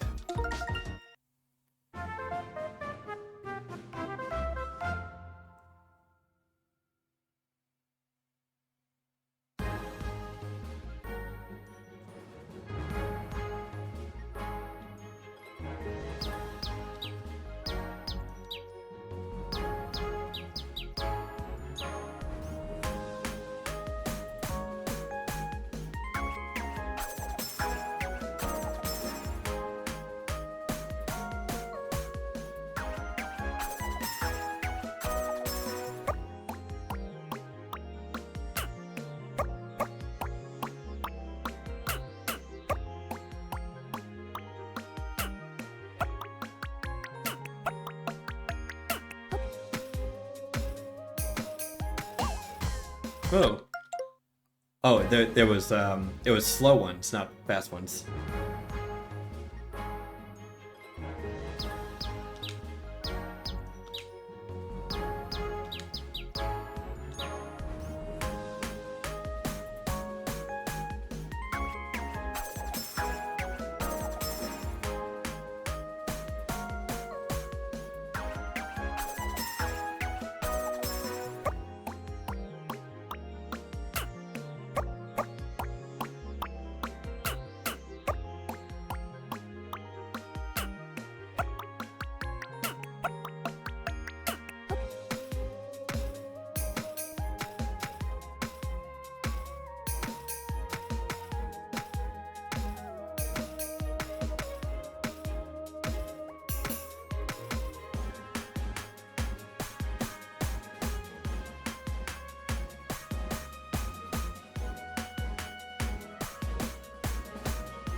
Oh well. I'll try that again sometime.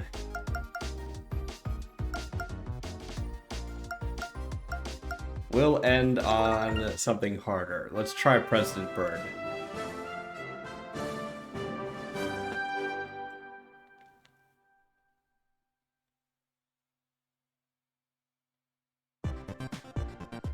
Breaking news!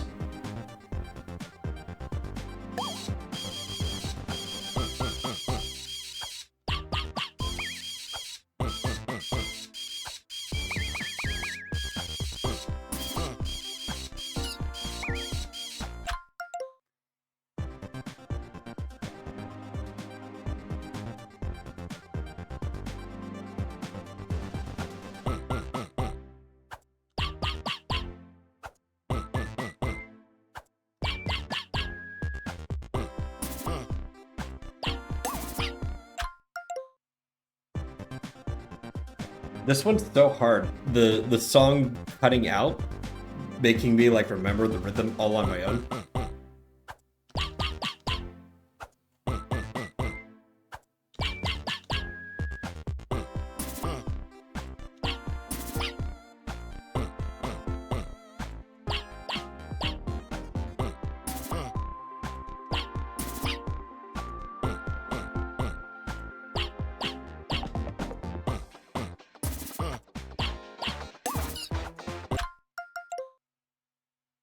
I think I might never get that. Just saying.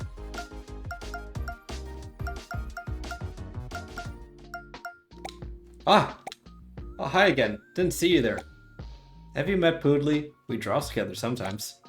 Drawing is much less stressful than gaming. Maybe I should do less gaming and more drawing. It's not a bad idea, actually.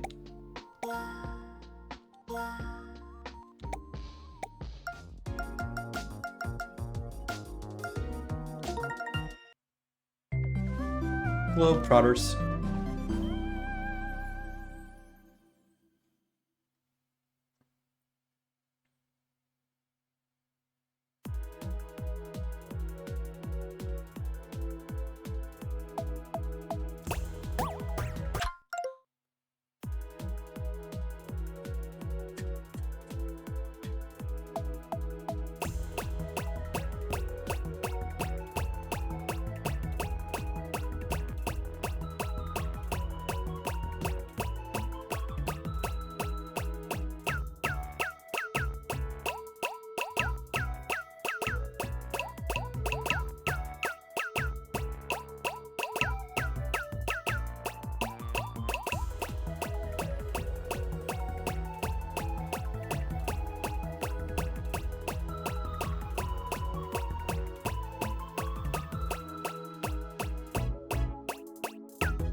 That's the last bit.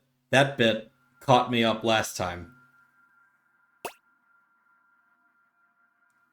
And I knew I just had to listen for that one weird thing at the very end, and I'd get it perfect.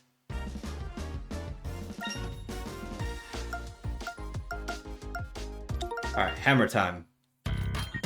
Hammer time! We're going to assemble some IKEA furniture.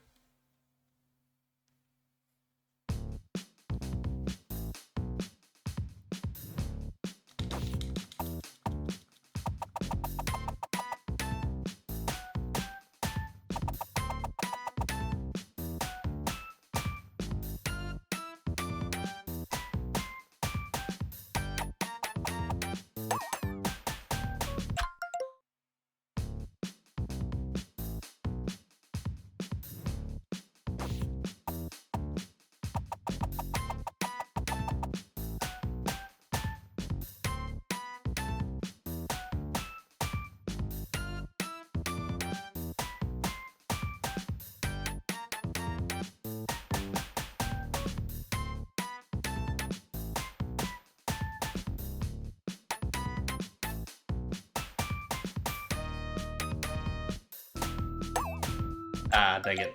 Alright. We can do this. We can do this, no problem.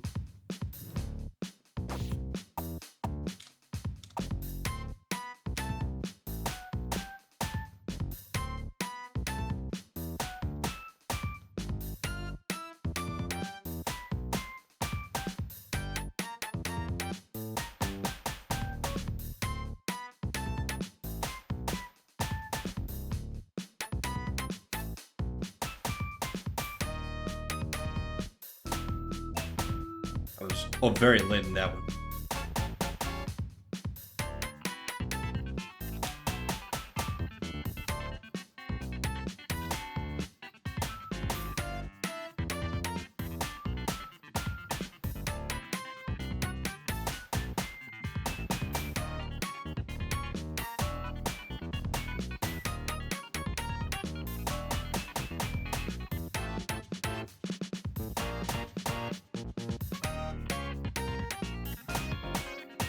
Very late on that one.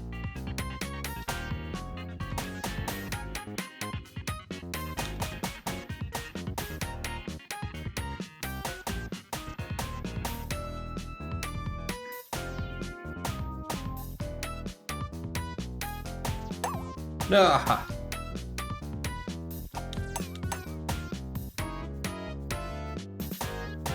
Cat.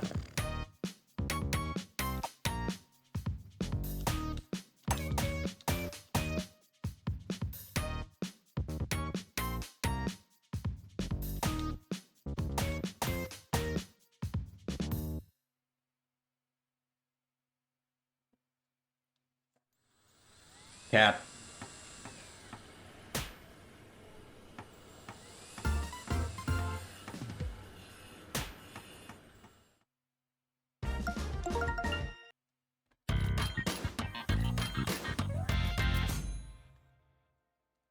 Hammer time.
Cat.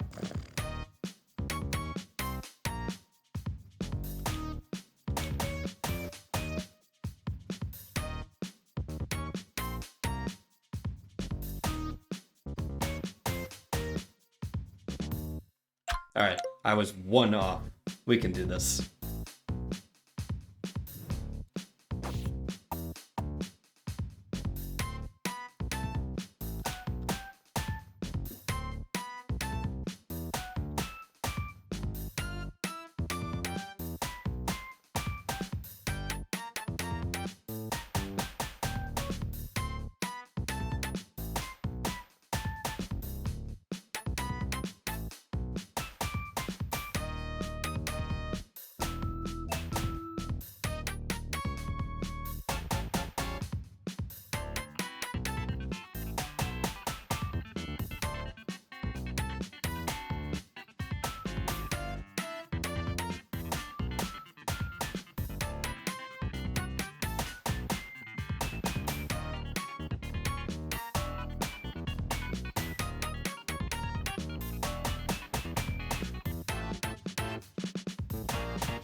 There it goes.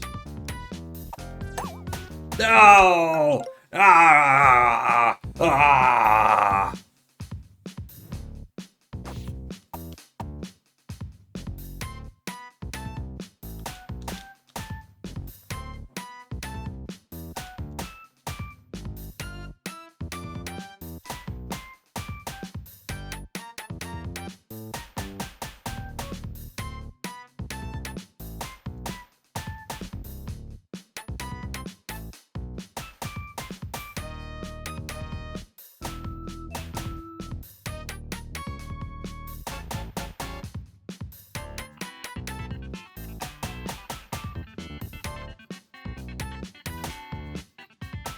That was way early.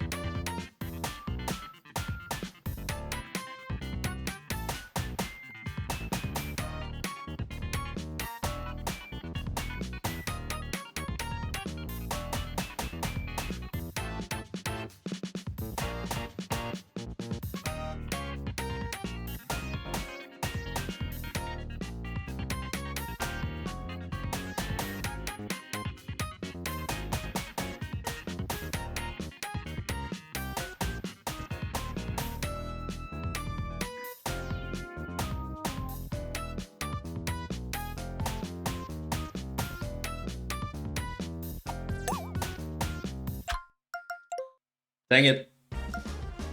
Dang it, dang it. Alright.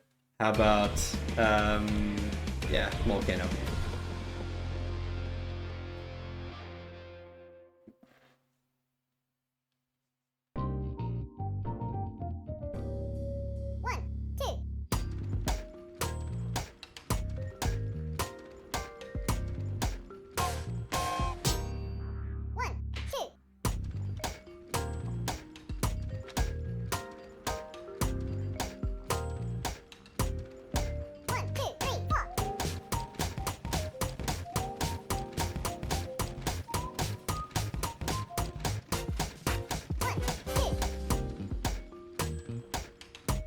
So relaxing.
No! Are you kidding me? The very end? I forgot the break at the end?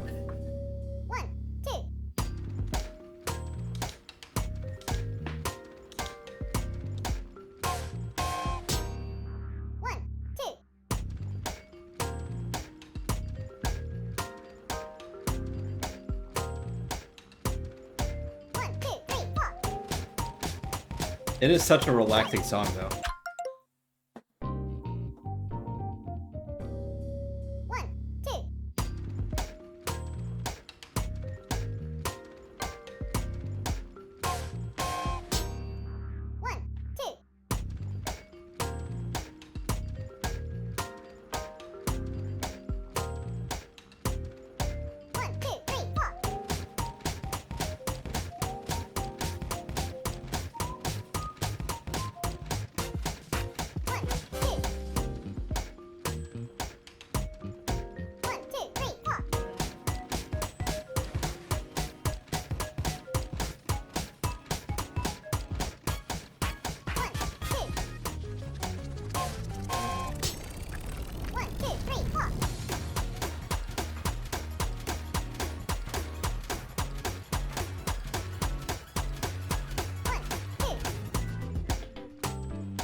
Nice.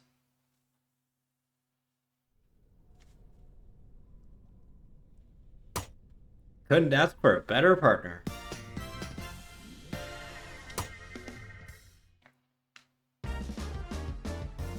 Perfect. So we go 1, 2, 3, 4, 5, 6 games, and 4 mini tapes left to perfect.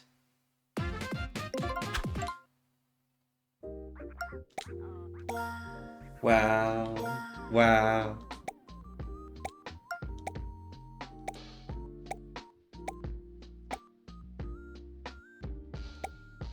There's only one thing left to do. Time to go for a perfect sticker.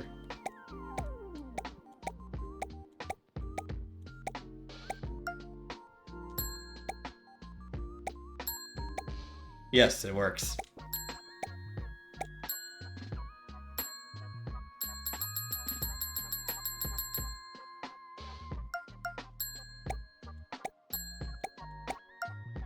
Oh, dog. Hi. Oh, I need to tell you something. My friend loved Flipper Snapper. It inspired her to take more photos. Now there's so many Polaroids of us on my wall. Thank you for the great recommendation. Yeah.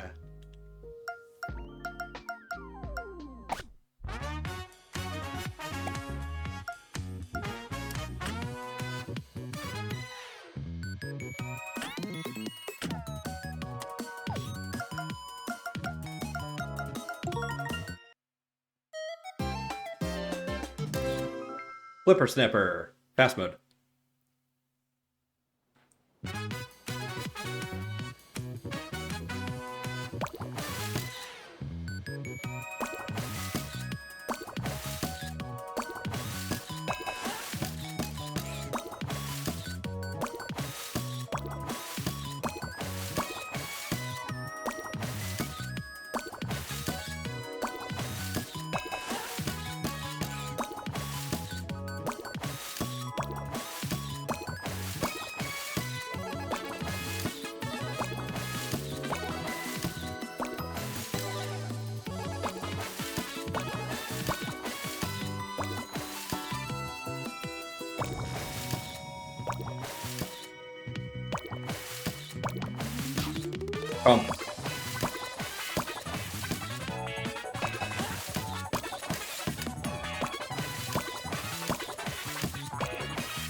I missed one. Okay, yeah. Ding.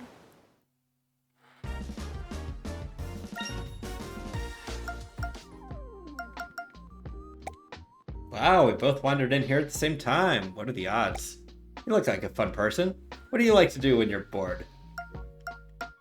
Set things on fire. Set things on fire. No way. Me too! Careful out there. Let's see.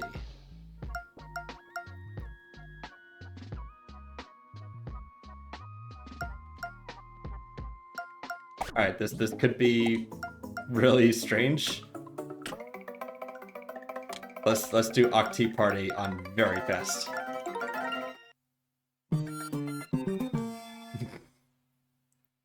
This is gonna be so dumb.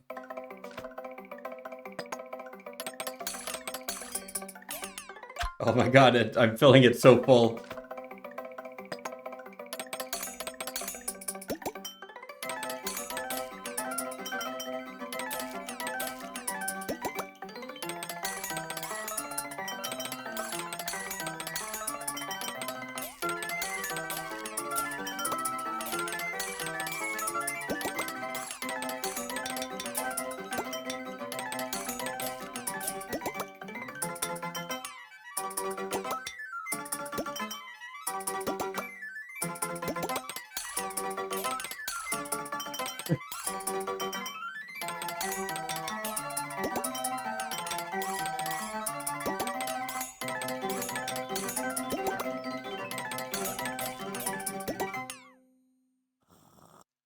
Okay.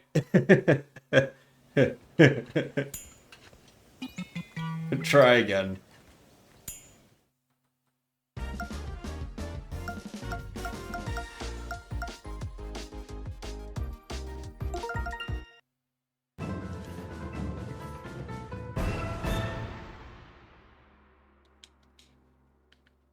Oh, but this is normal mode, isn't it? Is it not? Yeah, it's reverted to normal mode. Nice of you to say hi. By the way, have you played Pop-Up Kitchen? It's my favorite minigame. Our chef pursues perfection, but to what end? To please her customers, of course. That's how you know she's a true artisan. Why do people create for each other? I think it's because we love each other. That sounds about right to me.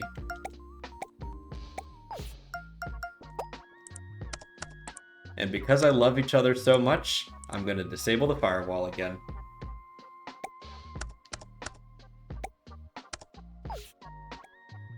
You're welcome.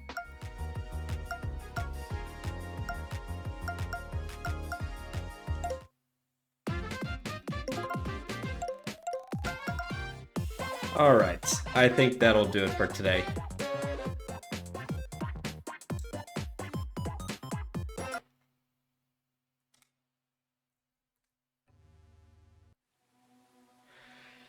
Alright, well, fun convention, and thank you for letting me have a chance to unpack all of that crazy stuff. I didn't even get to, like, other things, like the various drama in the Glasgow First space, but we'll save that for another time. In the meantime, I will be back on Monday, 5:30 at the usual time with Factorio stream. I skipped this week for obvious reasons, but we are 100% done with Fulgora for the foreseeable future. So, so next time I get back to the factory, I have to make some like nuclear platforms and like start playing with quality and get ready for blasting off the Gleba. So that'll be nice. Now let's find someone to raid out to.